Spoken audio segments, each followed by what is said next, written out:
LeBron James. The return of the prodigal son has made LeBron James more popular than ever, according to a California-based e-poll study. When LeBron James made his quote-unquote decision to leave Cleveland and go to Miami, he ranked 47 on a scale of 0 to 100.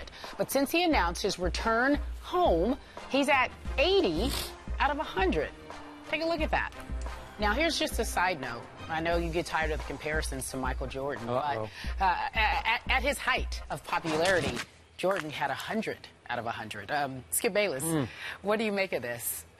Stephen A. Smith, I want to be clear about this. Let's not read too much into a poll that was conducted that included only 1,100 participants, 1,100 people. Ages 13 and up participated. So you have to say this is relatively unscientific. Now, I find the results very interesting, now that we got that out of the way.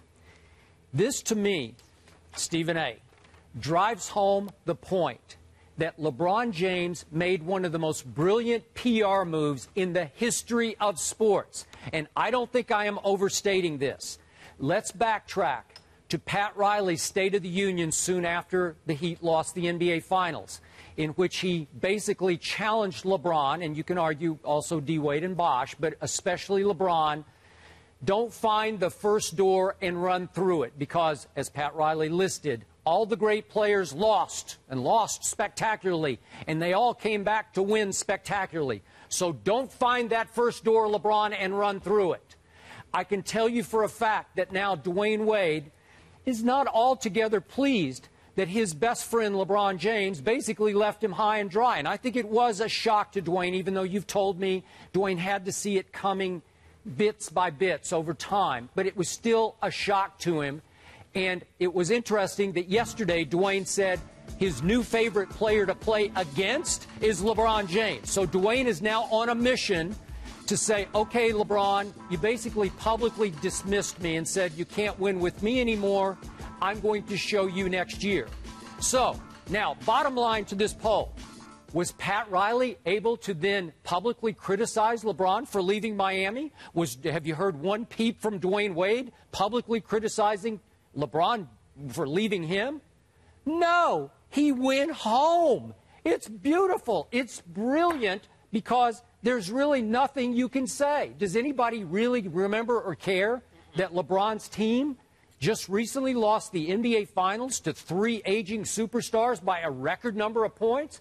No, he went home. It's beautiful. And I must say, I misread the tea leaves early on, because I told you the first day we spoke about it, what's he doing? It looks like he's going to a very young team with zero playoff, or very little playoff experience except for Varejao with LeBron.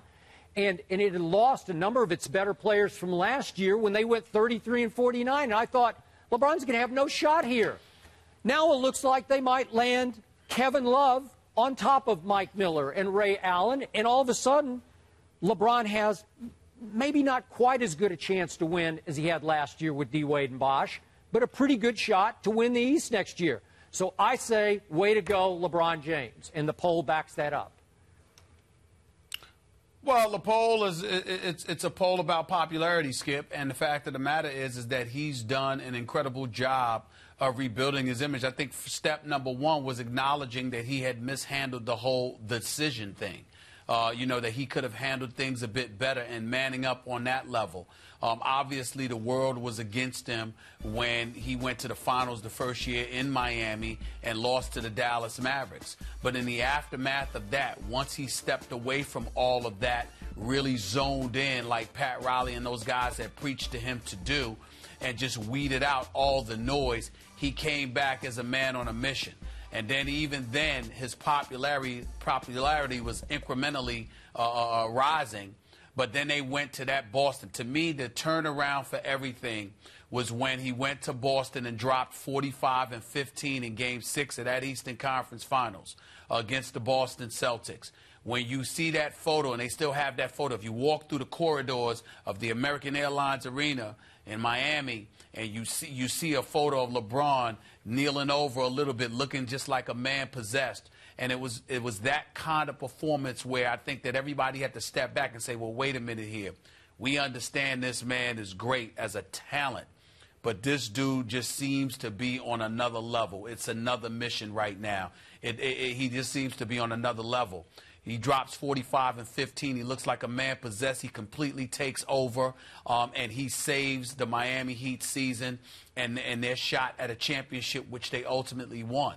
And I think that gave everybody cause to pause. It was the defining moment that he had risen in the biggest moment of his career to that point, because other moments it just didn't equate to what that moment would have meant. Had they lost to the Boston Celtics in the Eastern Conference Finals that year, LeBron and them may have never recovered. And by the way, so from that point forward, his popularity at that point hit its high point. I think that was 87. Oh, was it 87? Like 2010. I believe that was the 87 point. I'm not sure about that, but there was a point in 2010 when he hit 87. Yes. Yeah, I'm just saying that when he did that and he let the world know that he was on another level, now you got to remember this is America, and we love the reclamation projects. We want to root for the underdog. As great as he was, he ultimately, in the eyes of everybody, became an underdog, not because of his talent, not because they weren't expected to win, but because everybody was hating on him. And so you suddenly had people rising up and saying, "Look, man, you got to give this brother his props and you know, give him credit for, you know, just withstanding all of this momentum of criticism and what have you, and really elevating above it all." And that's what he's done, and he's been doing it ever since, not just on the court of play, but just in life. Some of the things he does in the community with his foundation, when he presented the ESPY Awards to Robin Roberts, which was a great, great moment. You just see a level of sensitivity and consciousness that he has, not just as a professional athlete, but as somebody who's trying to contribute to the community at large. And I think that helped ingratiate himself with a lot of people I get all that, in America and throughout the world. But remember, there's still been, as the president and CEO of the E-Poll pointed out, he's been on one of the all-time roller coaster rides with his numbers that he's registered in the E-Poll each year. Don't forget, he did freeze up in that finals against Dallas, and then his popularity sank. And then with the decision, it really sank to his low point. And then I thought it was incredible, Stephen A. The CEO also made the point, as this poll got released yesterday, I think the loss to the Spurs actually helped him, says the CEO. It made him look more human. I mean, who knew you could go lose the NBA Finals by a record number of points and increase your popularity? Well, explain that to me. But it's not, because it's not that it's not about him losing. It's who he lost to. See, losing to the Spurs, it's a collection of individuals, an elite organization, an elite coach with a bevy of players that just swarmed you and it overwhelmed you. An individual, you know, as much of a Goliath as LeBron was, you had to ultimately succumb to a whole bunch of people, because a team is greater than individual parts. And so if LeBron had lost to Kevin Durant, if LeBron had lost to a Derrick Rose, if he were healthy and he was a superstar, if LeBron had lost to somebody, you know, that was just an elite player and they were simply better than him, that would have been different. But in reality, we all had to reach the conclusion that LeBron was playing on an inferior team because the Spurs obviously were better.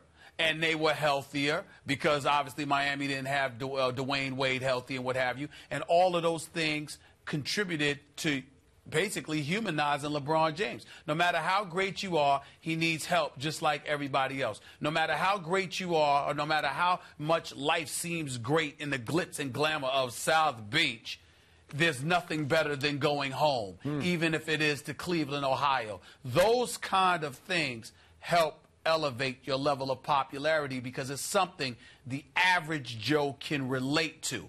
It's hard for them to relate to utopia and what seems like utopia. So this is the real world. Where LeBron James went back to is the real world. So you're telling me that it actually helped LeBron in the big picture to lose to Patty Mills and Boris Diaw, right?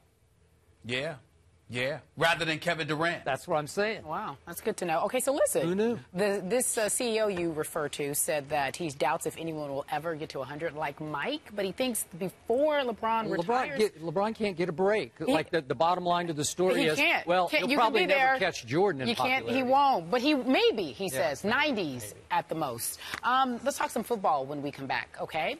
Coming up after the break.